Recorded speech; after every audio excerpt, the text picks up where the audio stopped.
আসসালামু আলাইকুম everyone, welcome to জান্নাত কুকিং চ্যানেল।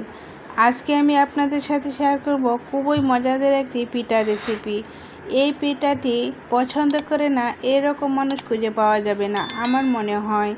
আশা করছি রেসিপিটা সকলের কাছে অনেক বেশি ভালো লাগবে।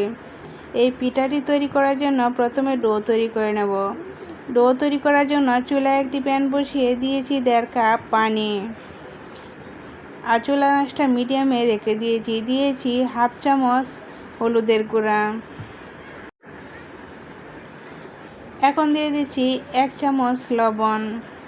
লবণটা আপনাদের পছন্দ মতো দিয়ে দিবেন, যে যেরকম লবণ খেতে পছন্দ করেন। এখন নাড়াচাড়া করে মিশিয়ে নেব।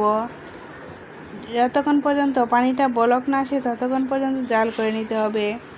এখন পানিটা বলক এসেছে, দিয়ে দিচ্ছি 3 কাপ চালের গুঁড়া। এখানে আমি ভিজা চালের গুঁড়া নিয়েছি। আপনারা চাইলে শুকনো চালের গুঁড়া দিয়ে ওই পিঠাটি তৈরি করে নিতে পারবেন, কিন্তু এই পিঠাটি চালের গুঁড়া দিয়ে তৈরি করলে খেতে অনেক বেশি মজা হয়। চাইলে ময়দা দিয়েও তৈরি করে নিতে পারেন, কিন্তু চালের গুঁড়ার পিঠার স্বাদই অন্যরকম। এখন নাড়াচাড়া করে মিশিয়ে ডো তৈরি করে নিচ্ছি। আর চুলার আঁচটা একবারে লোতে রেখে দিয়েছি। এখন ঢাকনা দিয়ে ঢেকে 5 মিনিট রেখে দেব। আর চুলার আঁচটা একদম লোতে রেখে দিতে হবে, তাহলে দেখবেন চালের আটাটা খুব সুন্দরভাবে সিদ্ধ হয়ে যাবে আর রুটি তৈরি করার জন্য ডোটা একবারে পারফেক্ট হবে। এখন আমি ডোটা তৈরি করে চুলা থেকে নামিয়ে নিচ্ছি আর হালকা একটু ঠান্ডা করে নিচ্ছি। গরম গরম অবস্থায় ডোটা ভালো করে মথে নিতে হবে, তা না হলে ডোর মধ্যে দেখবেন দলা দলা হয়ে যাবে। গরম অবস্থায় আমি মথে নিয়েছি আর ডোটা খুব সুন্দর করে তৈরি করে নিচ্ছি। এই ডোটা অবশ্যই গরম গরম অবস্থায় মথে নিতে হবে। এখন আমি ডোটা তৈরি করে ঢেকে রেখে দিয়েছি। আর পুর তৈরি করার জন্য এখানে নিয়েছি গরুর মাংস হাফ কেজি। আমি সলিড মাংস নিয়েছি, ছোট ছোট করে কেটে নিয়েছি। চুলায় বসিয়ে দিয়েছি, ঢাকনা দিয়ে ঢেকে আমি মাংসটা সিদ্ধ করে নেব। আর কিছুক্ষণ পর পর নাড়াচাড়া করে দিচ্ছি। আর এই মাংসটা খুব সুন্দরভাবে সিদ্ধ হয়ে গিয়েছে আর পানিটাও খুব সুন্দরভাবে শুকিয়ে গিয়েছে। এখন ঠান্ডা করে মাংসগুলো আমি ঝুরি ঝুরি করে নেব। এই মাংসগুলো এরকম ঝুরি ঝুরি করে নিয়েছি। এখন এর মধ্যে সব ধরনের মশলা দিয়ে দিচ্ছি 2 কাপ পেঁয়াজ কুচি। পেঁয়াজগুলো আমি লবণ দিয়ে কষলিয়ে নিয়েছি, যাতে পেঁয়াজগুলো খুব তাড়াতাড়ি নরম হয়ে যায়। দিয়ে দিচ্ছি এলাচ, দারচিনি, তেজপাতা। এখন দিয়ে দিচ্ছি 2 টেবিল চামচ আদা রসুন বাটা।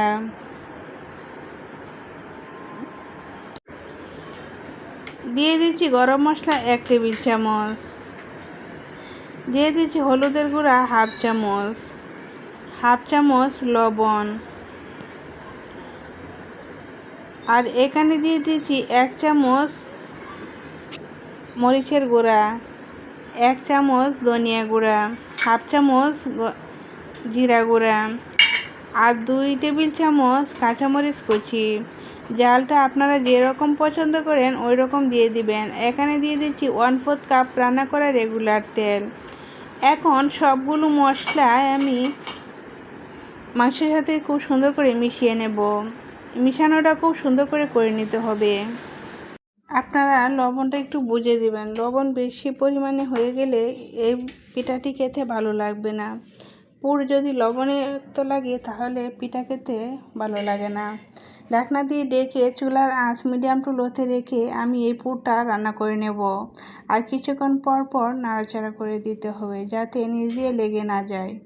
যেহেতু এখানে পানি ব্যবহার করব না, চাইলে আপনারা 1 থেকে 2 চামচ পানি দিতে পারেন। আর যদি খুব বেশি শুকনো হয়ে যায় অল্প একটু পানি দিয়ে রান্নাটা করে নেবেন।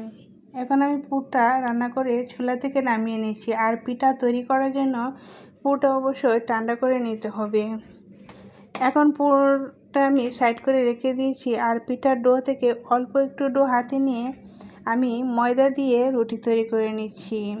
চাইলে আপনারা চালের গুঁড়া দিয়েও রুটিটা তৈরি করে নিতে পারেন। ময়দা দিয়ে লম্বা করে আমি রুটিটা তৈরি করে নিয়েছি। একইভাবে আমি খিচুড়িটি তৈরি করে নিচ্ছি।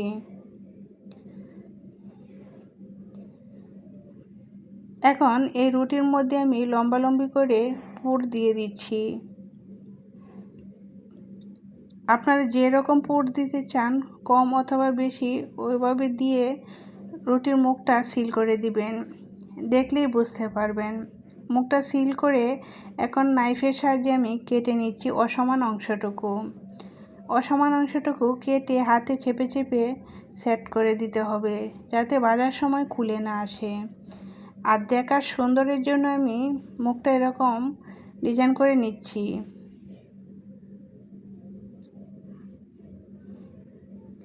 সেম প্রসেসে আরও কিছু পিঠা বানিয়ে দেখিয়ে দিচ্ছি, আপনারা দেখলেই বুঝতে পারবেন। আর এই পিঠাটি খুবই সহজ।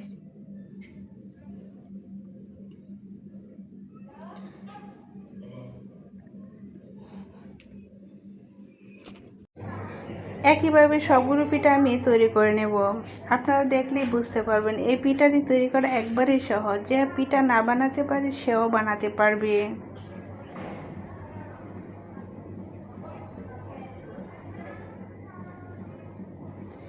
আবারও আরেকটি পিঠা আমি বানিয়ে দেখিয়ে দিচ্ছি, একটু দেখলেই আপনারা বুঝতে পারবেন। আর এই পিঠাগুলো কিন্তু অনেকভাবে তৈরি করা যায়, আমি একবারে সোজাভাবে তৈরি করে দেখিয়ে দিচ্ছি। সিঙ্গারার মতো কিন্তু এই পিঠাটি তৈরি করে নেওয়া যায়। এখন আমি সবগুলো পিঠা একই প্রসেসে তৈরি করে নিয়েছি।